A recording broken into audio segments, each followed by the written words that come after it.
Bienvenue dans le magazine vidéo du mois de septembre 2019 du CHU Dijon-Bourgogne. Dans ce 13e numéro, nous ferons un point sur l'architecture du CHU, les projets en cours, le tout dans un objectif de développement durable. Nous découvrirons ensuite le processus de la RAC, réhabilitation améliorée après chirurgie. Mais tout de suite, faisons connaissance avec Nadège Baye, directrice générale du CHU Dijon-Bourgogne.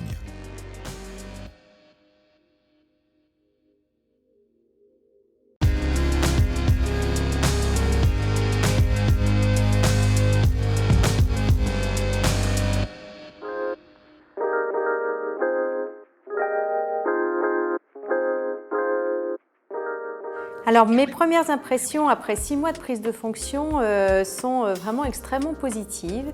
J'avais l'image en arrivant d'un CHU dynamique, engagé, qui avait su relever des défis importants et je confirme vraiment l'engagement des professionnels, la dynamique des projets, un CHU très tourné vers l'innovation et un CHU conscient également de son rôle territorial, vraiment très ouvert, actif et avec lequel je pense qu'il y aura un très joli parcours à mener.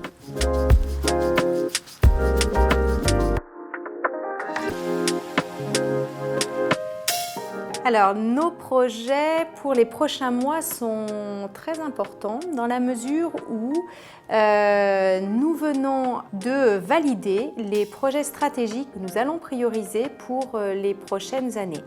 Nous avons, et le cycle montre, déjà engagé quelques travaux, l'extension au-dessus des Redans Nord pour nous permettre d'ouvrir des lits de médecine supplémentaires.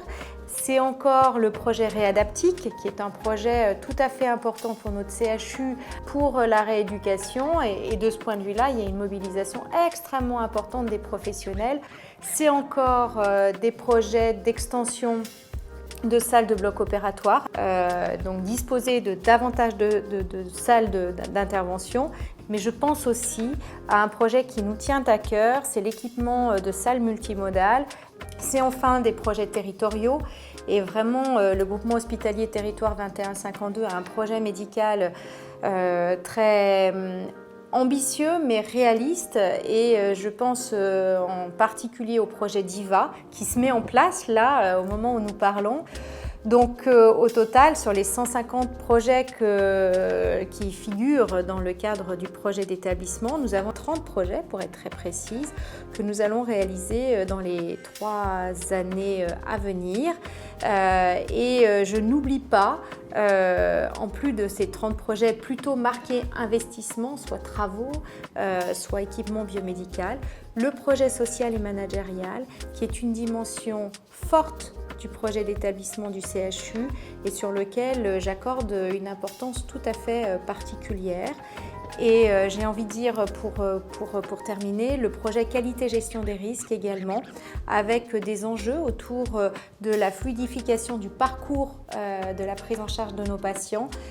Et là aussi, c'est quelque chose qui est très transversal, qui concerne toutes les spécialités, tout type de prise en charge, mais qui, je pense, est une attente à la fois bien sûr des patients et d'abord des patients, de leurs aidants, mais aussi des professionnels du CHU.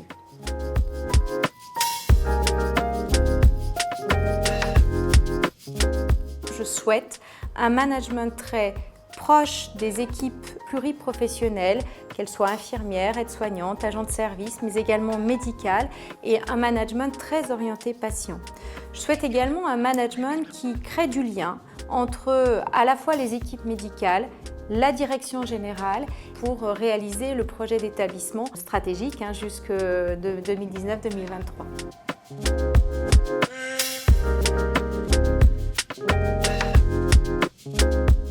Le message que je souhaiterais adresser aux professionnels de l'établissement, c'est de garder l'engagement très fort qui a permis de réussir avec succès l'ouverture du bâtiment Bocage central, l'hôpital François Mitterrand, sur ce site unique.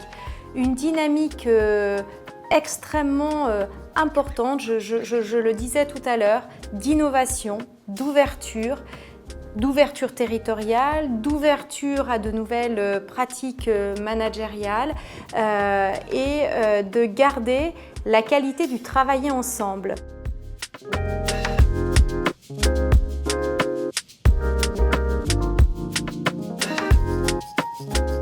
Cette région a un terroir absolument exceptionnel, ça c'est le côté tout à fait personnel, donc un terroir en effet très riche. Je trouve une très belle région, marquée par des villages absolument magnifiques, des personnes très ouvertes. Moi, je salue vraiment la qualité d'accueil qui m'a été témoignée depuis ma prise de fonction et lors de mes visites de sites, que ce soit à Semur, que ce soit à Beaune, que ce soit à Auxerre, vraiment à chaque fois, beaucoup d'ouverture et une envie en fait de travailler avec notre CHU qui est reconnu pour sa compétence de recours et d'excellence de prise en charge.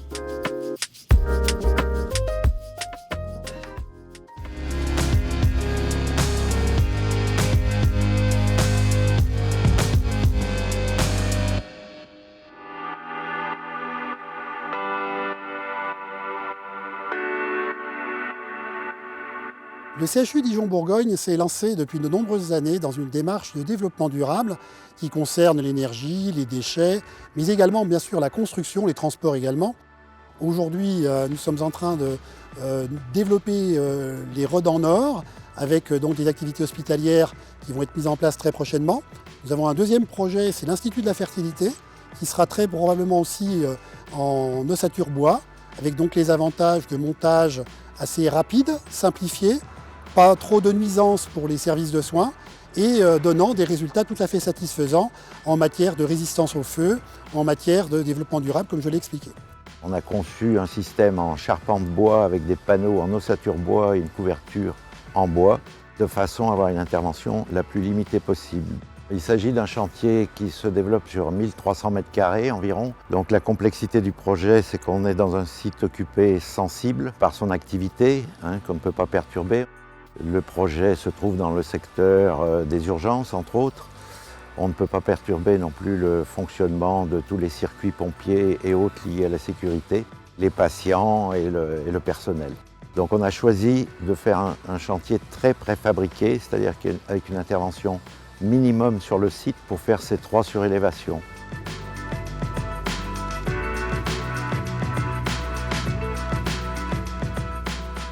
C'est à peu près une quinzaine de murs par bâtiment et puis la toiture arrive sous une vingtaine de panneaux. Provenance à 70% de bois de pays, murs à ossature en bois, donc préfabriqués en atelier à Mouchard, bardés ici sur place avant l'élévation, panneaux plein bois pour la toiture avec une isolation sur la face extérieure.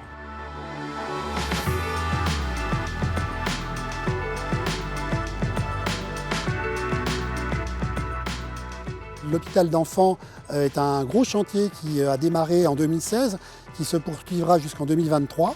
Et donc en ce moment, nous sommes en train de refaire entièrement le 4e étage de l'hôpital d'enfants pour faire une nouvelle unité médico-chirurgicale pour les enfants, les accueillir dans de meilleures conditions, accueillir également les parents dans les chambres, de façon là aussi à améliorer les conditions de prise en charge de nos patients.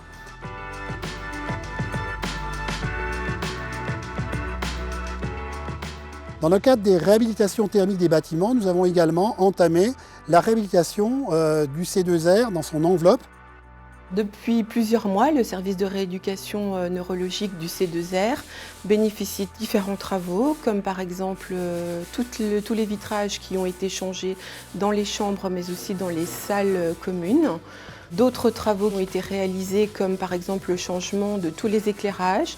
Donc nous bénéficions maintenant d'éclairage LED accompagné de variateurs, donc ce qui permet au personnel un confort de travail évident, mais surtout au personnel de nuit qui apprécie effectivement de pouvoir baisser l'intensité de la lumière la nuit. On a pu également bénéficier de rénovation. Donc, comme vous le voyez, le service a été repeint, beaucoup de travaux ont été faits dans les salles de bain qui ont été complètement rénovées, la salle de soins qui a été repeinte, la salle commune qui est également en train d'être repeinte. Donc un plus grand confort pour les soignants. Enfin, pour en terminer avec le développement durable, bien évidemment, ce sera le fil rouge des prochaines années pour l'ensemble des constructions du CHU. Et puis, un petit dernier point sur le développement durable, nous avons également développé des parkings vélos sécurisés que nous allons continuer à développer à l'avenir pour aussi travailler sur la mobilité durable.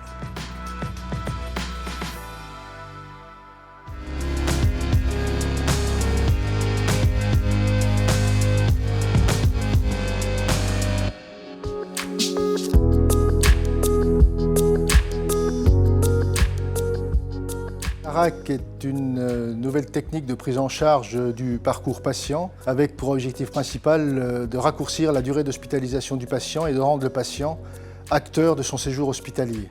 Cette technique s'adresse à plusieurs spécialités, la chirurgie viscérale, la gynécologie obstétrique et plus particulièrement pour ce qui nous concerne, la chirurgie orthopédique et traumatologique. Le patient a donc un bilan rapide préopératoire qui va permettre, lors de sa prise en charge en hospitalisation, de le lever le jour de son intervention et d'être mobilisé avec le kinésithérapeute. Ceci permet donc de raccourcir son délai d'hospitalisation et d'envisager une sortie rapide le lendemain ou 48 heures après son intervention. Ce projet de réhabilitation améliorée en chirurgie nous tient particulièrement à cœur en chirurgie digestive. Donc en pratique, c'est une vingtaine d'items qu'il faut au maximum intégrer sur chaque patient. Tout le monde, tous les acteurs de soins ont été mis à contribution, que ce soit les infirmiers, les aides-soignantes, les kinés, les stomathérapeutes, les nutritionnistes, le service de logistique. Donc c'est vraiment un travail d'équipe et ça a d'ailleurs renforcé notre esprit de cohésion. Concrètement, la démarche RAC, c'est un parcours coordonné où à l'issue de la consultation avec le chirurgien, on remet un passeport RAC au patient. Ce passeport contient des ordonnances préopératoires, des livrets d'informations, des documents administratifs et plus spécifiquement pour l'orthopédie, un rendez-vous en hospitalisation de jour pour grouper sur une demi-journée une radio préopératoire, la consultation anesthésie, une consultation avec un kinésithérapeute et une consultation infirmière. Les modalités sont les mêmes pour la chirurgie digestive, excepté que les patients peuvent bénéficier d'une consultation avec une stomathérapeute ou une diététicienne selon les interventions chirurgicales. Le point est fait aussi sur un jeûne qui peut être restreint. On donne à manger aux patients jusqu'à 6 heures avant le bloc et ils peuvent boire jusqu'à 2 heures avant. Et sur une réalimentation précoce, puisque en général les patients sont réalimentés dès le soir de l'intervention. En orthopédie, l'accent est mis sur le rôle majeur de la kinésithérapie précoce, d'où l'importance de l'implication active du patient dans sa prise en charge. Le kiné lui apprend à béquiller, les gestes à faire et à ne pas faire. Tout ça est anticipé. Une fois opéré, le patient est le VH+4 de la chirurgie. L'infirmière a un rôle d'accueil et d'orientation sur ce parcours. Elle a également un rôle d'information. Elle est là pour donner des indications et des détails sur l'intervention. Elle rassure le patient, elle prend en charge son devenir en anticipant les démarches, soit pour un retour à domicile ou éventuellement dans un centre de convalescence. L'infirmière RAC sert de lien entre les différents intervenants. Elle est également le lien entre l'hôpital et le domicile. Le but de cette démarche est que le patient soit acteur de sa chirurgie. Il arrive dans un milieu connu, avec un parcours protocolisé et organisé, avec au final une durée d'hospitalisation réduite, une diminution des complications et de la douleur. C'est aussi une démarche qui valorise les professions paramédicales, renforce la cohésion d'équipe en collaboration avec le chirurgien.